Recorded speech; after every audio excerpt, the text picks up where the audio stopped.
il n'est pas satisfait de toi lorsque ton père n'est pas satisfait.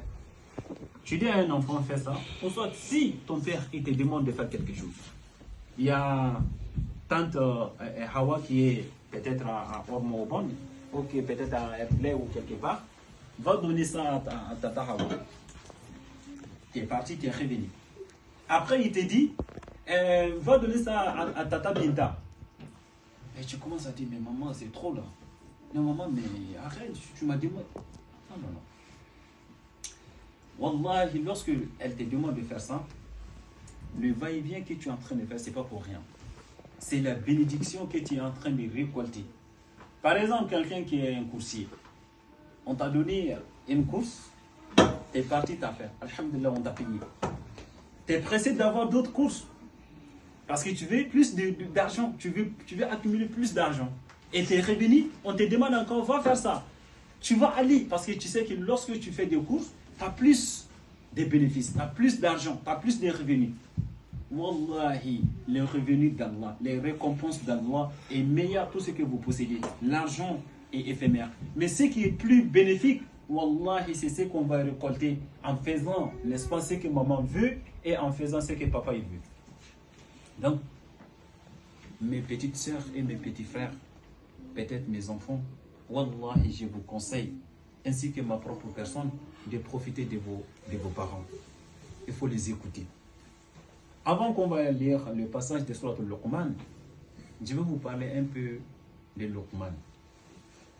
Luqman, c'était quelqu'un, alhamdulillah, c'est quelqu'un qui a vraiment adoré Allah subhanahu wa ta'ala. Wallahi, Allah il est reconnaissant. Lorsqu'on est bien,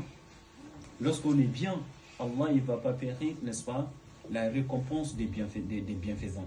Lorsqu'on est bienfaisant envers Allah subhanahu wa ta'ala, Wallahi, Allah il va reconnaître nos bienfaits, Yawm al-Qiyamah, il va nous donner. Allah subhanahu wa ta'ala, il a parlé de Luqman dans Surat al-Luqman. Luqman était un noir. Il était un noir. Luqman, c'était quelqu'un, il était humble. Il était humble. Il y a certains caractères que Luqman alayhi salam, il a dit dans cette sourate-là, Wallahi, c'est quelque chose que nous tous, on a besoin. C'est quelque chose dont nous tous, on a besoin.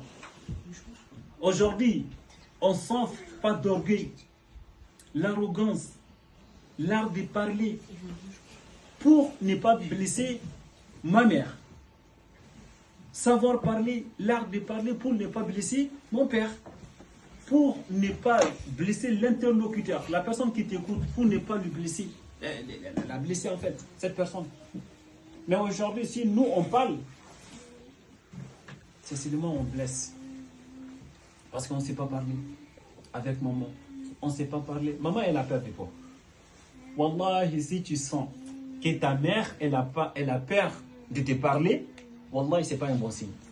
Tout enfant que sa maman a peur de la parler, de l'aborder sur des sujets, Wallahi, ce n'est pas des bons signes. Le matin, lorsque tu te réveilles, approche-toi de ta mère.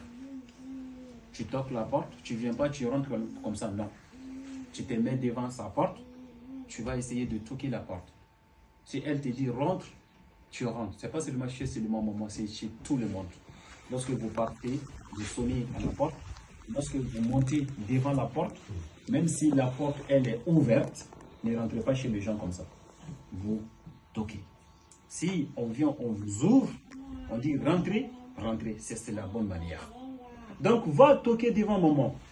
Le matin, bonheur. Les doigts que maman va faire pour toi, Wallahi, c'est très important. C'est mieux que tout ce que nous possédons dans cette vie.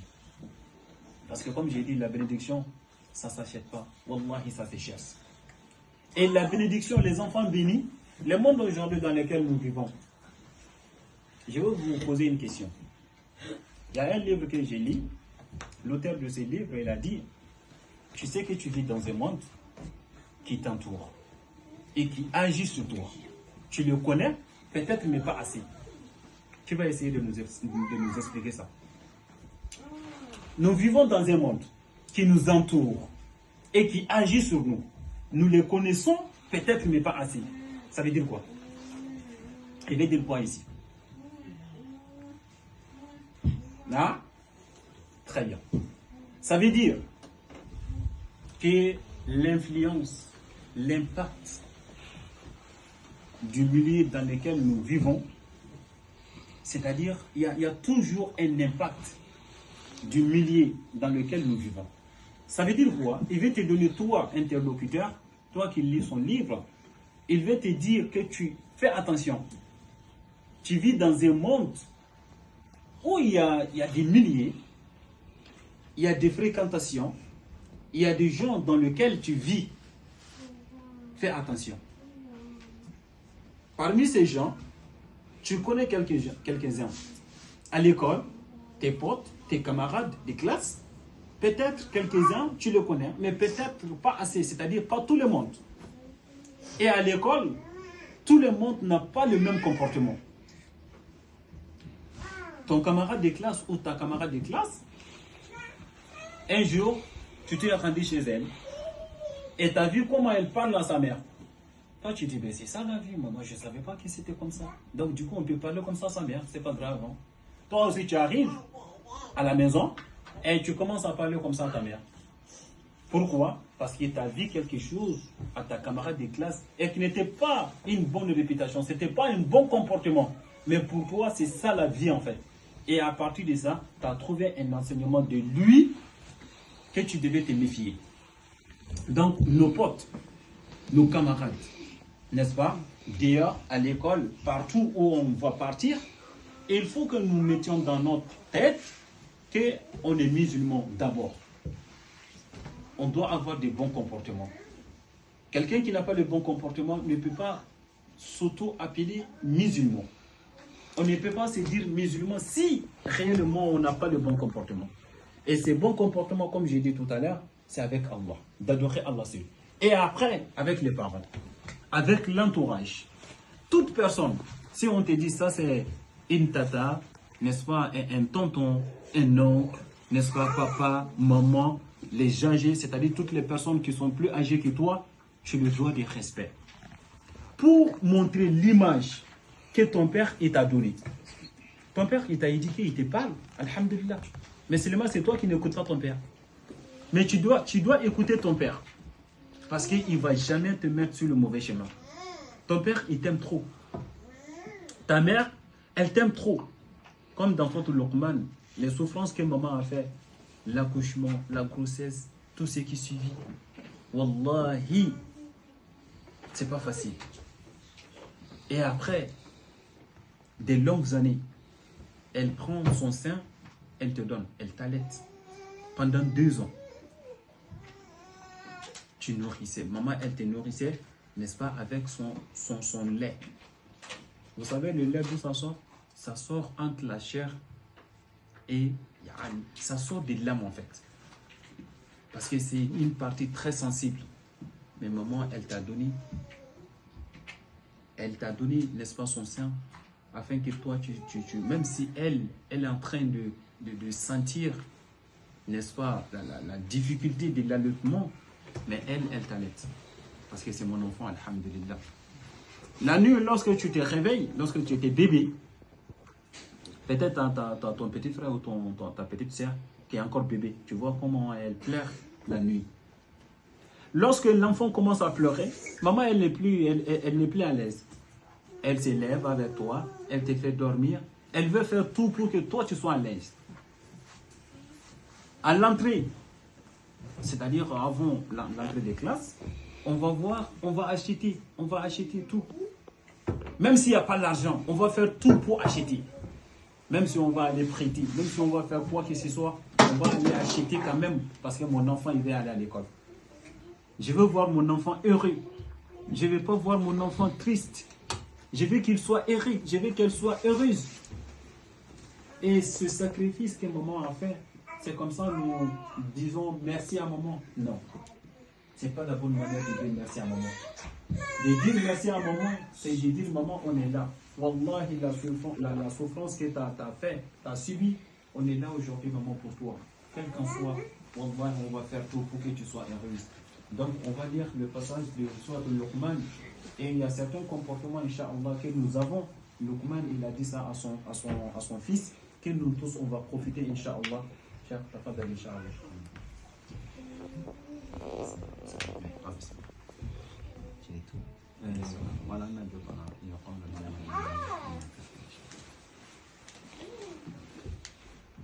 أعوذ بالله من الشيطان الرجيم ولقد آتينا لقمان الحكمة أن اشكر لله ومن يشكر فإنما يشكر لنفسه ومن كفر فإن الله غني حميد وإذ قال لقمان لابنه وهو يعظه يا بني لا تشرك بالله إن الشرك لظلم عظيم ووصينا الإنسان بوالديه حملته أمه وهنا على وهن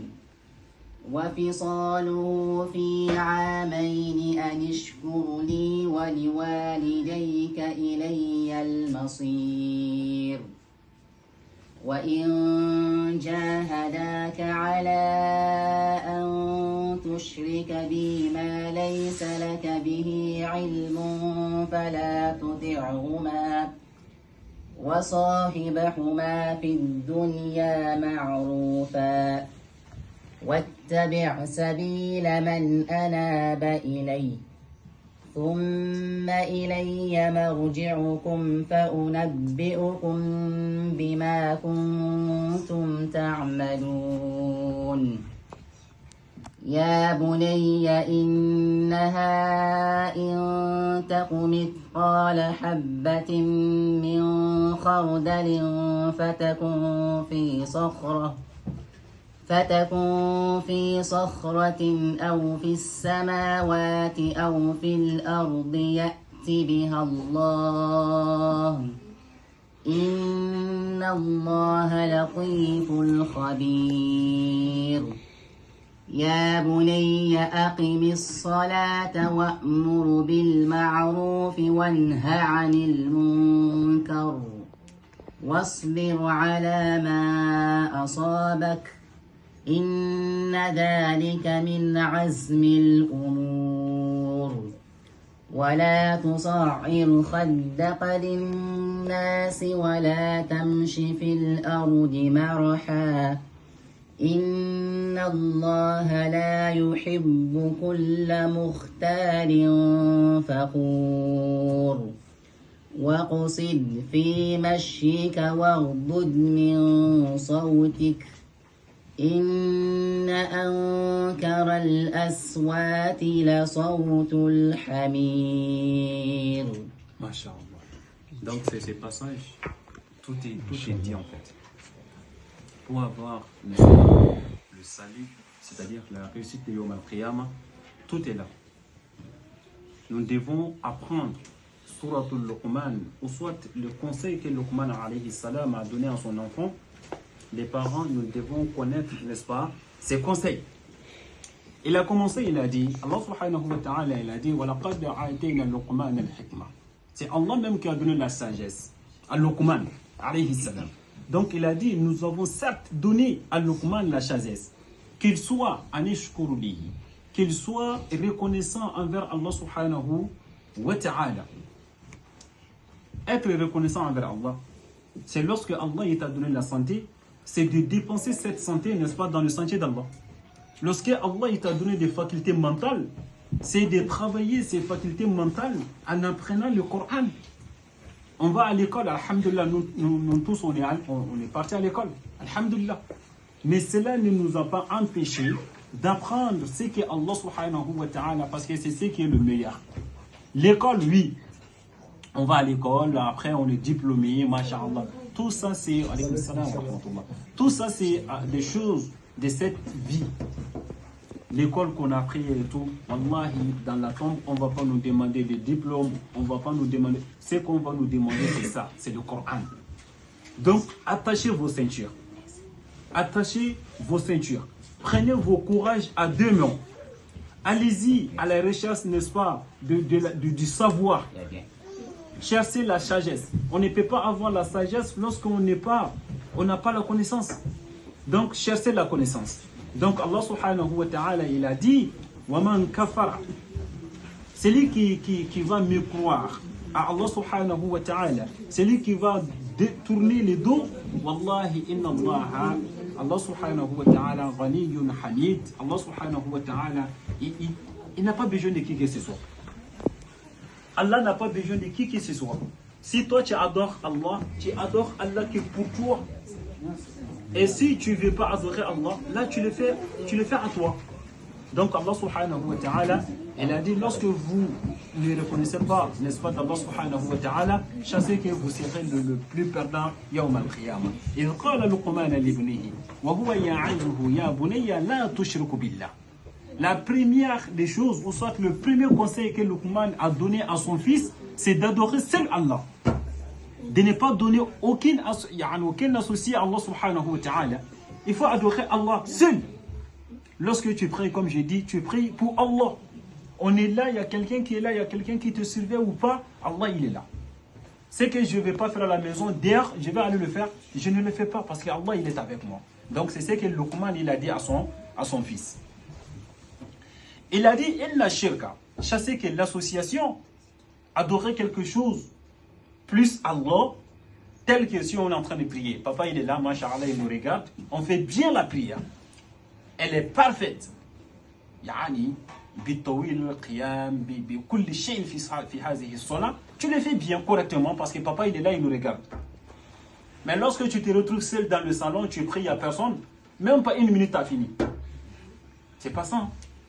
Tu pries, on est là, il y a des gens qui te regardent, tu pries comme s'il n'y a personne qui te regarde. Et tu pries seul dans le salon, et tu fais aussi comme si on est là, on te regarde. Parce que Allah il te regarde. La même chose aussi d'avoir le bon comportement devant les gens. Et quand tu te retrouves seul, tu fais des choses qui sont prohibées. Ça, ce n'est pas bien. Ça, on appelle ça shirk. Quelqu'un qui fait des choses pour l'ostentation. Tu fais pour que les gens disent, ah, il est pied, masha'Allah. Il est pied, masha'Allah, il est... Dans ton téléphone, lorsque tu es avec les gens, tu regardes le bon truc, les bonnes vidéos. Mais lorsque tu te retrouves seul, il n'y a personne, tu regardes n'importe quoi dans ton téléphone. C'est ça qu'on appelle l'ostentation en fait. Donc, faisons attention. Luqman, il a dit, inna shirka. Tout ce qui rentre dans l'association, wallahi, c'est pourquoi il a dit, le prophète sallallahu alayhi wa sallam, les compagnons ont dit, les prophètes ne cessent de nous informer al-Masih Dajjal, les faux messies. Vous connaissez les faux messies? Voilà, Dajjal. À la fin du temps, Dajjal il va venir. Il n'y a pas plus fitna que Dajjal. Wallahi. Il n'y a pas plus fitna que Dajjal. C'est une création, on peut dire un homme qui a un seul. Il est borné. Et c'est quelqu'un, Allah il va l'accorder tout le pouvoir. Il peut ressusciter les morts. Comme Nabi Isa alayhi salam. Comme Nabi Isa.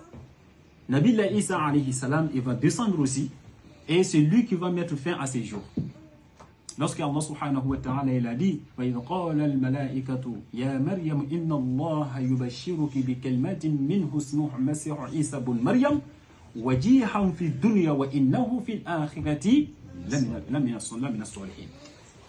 Nabi Isa alayhi salam, Yawm al-Qiyamah, il sera parmi les proches d'Allah. C'est lui qui va descendre à la fin du temps et va mettre fin, n'est-ce pas, à Masih Dajjal. Il va arriver partout dans le monde, il va aller. Sauf Makkah et Médine, il ne va pas aller là-bas. Il ne peut pas rentrer là-bas. Mais il n'y a pas plus fitna que Masih Dajjal. Mais les compagnons ont dit, le prophète sallallahu alayhi wa sallam, lorsqu'il parle de Masih Dajjal, mais il parle quelque chose, il a dit, mais je crains cette chose pour vous, que Masih Dajjal. C'est quoi l'ostentation?